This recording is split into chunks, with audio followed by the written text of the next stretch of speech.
Welcome to our cruise chat. Today we're diving into those common cruise ship mistakes, particularly the ones that trip up first-timers. Yeah, I've seen so many folks face these, and it's really, eye-opening to learn how to avoid them. Absolutely.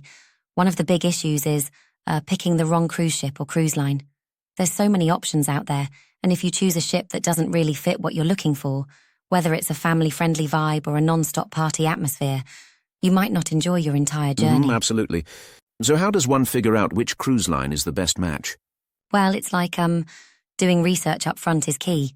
You need to consider what kind of activities they offer. For instance, if you have kids, look for ships with character meet and greets, ropes courses or water slides. For foodies, a great variety of restaurants, both complimentary and specialty, can really make a difference. Right. That makes sense. And speaking of expenses, what about when someone books just the cheapest option available? Oh, that's another trap. Booking solely for the cheapest fare is a mistake. It's often like cutting corners on the overall experience. The price might be appealing, but you could end up missing out on better staterooms, itineraries, or onboard amenities. Yeah, definitely. But don't you think sometimes a cheaper cruise is smarter budget-wise? Yep, I get that point. But here's the thing. If you go with the cheapest option without considering the range of experiences, you might regret it later. Like, it's similar to choosing between a fast food meal and a gourmet dish. Sure, both fill you up, but one might leave a lasting impression. I see. Another pitfall is booking at the last minute. Last-minute deals can seem enticing, but fares generally increase as you near your sail date, and you're forced into, limited room selections. Early booking, say 90 days or more, not only offers you the best prices, but also better cabin choices and extra perks. Right. Early planning is like securing a front-row ticket. And what about booking directly with the cruise line? I often hear that doing so gives you convenience. It might seem convenient, but booking through a travel agent often adds real value. They have access to discounts and can throw in onboard credits or specialty dining offers. Direct booking misses out on those hidden bonuses. Yeah, really good point. Now here's one that can literally cost you your vacation. Flying on the same day as your cruise departure. If there's any delay in your flight, you risk missing the ship, which ruins your entire trip. Much safer to arrive at least a day before departure. Not risking that kind of stress is key. That sounds like playing roulette with your schedule. Exactly. And don't overlook travel insurance. I mean, it's one of those things you hope never to use, but if an unexpected event happens, like a medical emergency or a cancellation, it can save you a ton of money. Right, it's like an umbrella on a cloudy day. Another common error is relying solely on the cruise line's shore excursions. While they do offer safety and convenience, these excursions tend to be more expensive because, well, the cruise line adds its cut. Exploring third-party excursions can offer cheaper prices and more variety. Yeah, exploring independently might open up some hidden gems. But don't you risk missing out on a coordinated experience if you book off-site? That's a fair point. Yet if you stick with reputable operators, you'll often get better value. And more importantly, not be tied to a fixed schedule that might cut your exploration short. It's all about balancing safety and experience. I see your angle there. There's also a little oversight many first-timers make when planning excursions. They forget to bring cash.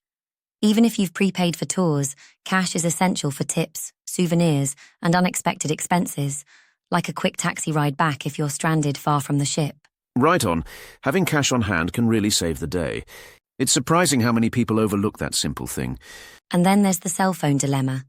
If you leave your cell phone on when your ship sets sail, its antenna kept searching can rack up huge roaming fees as it tries to connect to, various networks in port.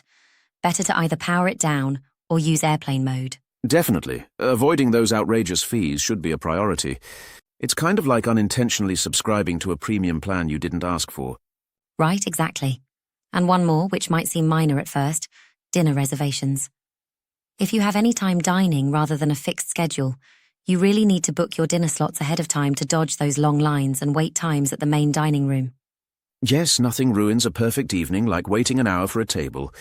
When you think about it, all these mistakes boil down to, a lack of preparation and sometimes a misjudgment of convenience versus quality. Yeah, preparation seems to be the recurring theme here. Exactly. Like it's about carefully balancing your priorities, whether that means splurging a bit on extra amenities, booking early for better rates, or simply taking the time to research your options. It's about weighing every factor. I have a question, though. What happens if, say, you miss one of these tips? Is it a total disaster? Not always a total disaster, but it can definitely sour your experience.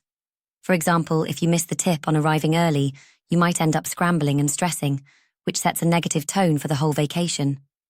Similarly, missing out on travel insurance might not ruin your trip, but if an emergency happens, you're left with a huge financial hit. Yeah, that's true. One slip-up can create a cascade of issues. And you'll find that many of these mistakes are quite common because they're not always obvious until you actually experience them. Some seasoned cruisers might downplay the importance of booking early or choosing the right excursion operator, but then again, those who've learned the hard way often stress over every detail. I guess it's all about learning from others' experiences, right? Absolutely, it's like having a cheat sheet for the cruise world. Exactly. And once you get a hold of the basics, planning becomes much more, enjoyable. It's not just about avoiding mistakes, but about enhancing the overall quality of your vacation. Yeah, like turning a good trip into an awesome one. One might even say that a little extra effort during the planning stage pays off a lot during the actual cruise. Whether it's checking reviews for the right cruise line or comparing shore excursion prices, that diligence can really pay off. Planning ahead really does build the best experience. Speaking of planning, do you think sometimes too much planning might take away from the spontaneity of the trip? That's a good question. I would argue that while spontaneity is fun, a minimum level of planning, like ensuring you have travel insurance, cash for tips, and a solid itinerary for key activities, doesn't kill the spontaneity. It just prevents avoidable mishaps. True, a solid backbone of planning can actually boost your freedom once on board. Exactly. It gives you a safety net of sorts, so you can really let go and enjoy the ride without worrying about the little pitfalls. Absolutely. And just think, these tips really apply no matter what type of cruise you choose. Whether you're on a family vessel, a luxury liner, or one of those fun party ships, these are universal. It's like the golden rules of cruising. So, if I were talking to someone planning their first cruise, what would be your top piece of advice? I'd say take the time to research every aspect, from the cruise line and itinerary to onboard features and shore excursion options. Don't be so enticed by a bargain that you overlook what makes the experience enjoyable. Little details, like booking dinner reservations or turning your phone to airplane mode, can make all the difference. Right, those are the small details that really count.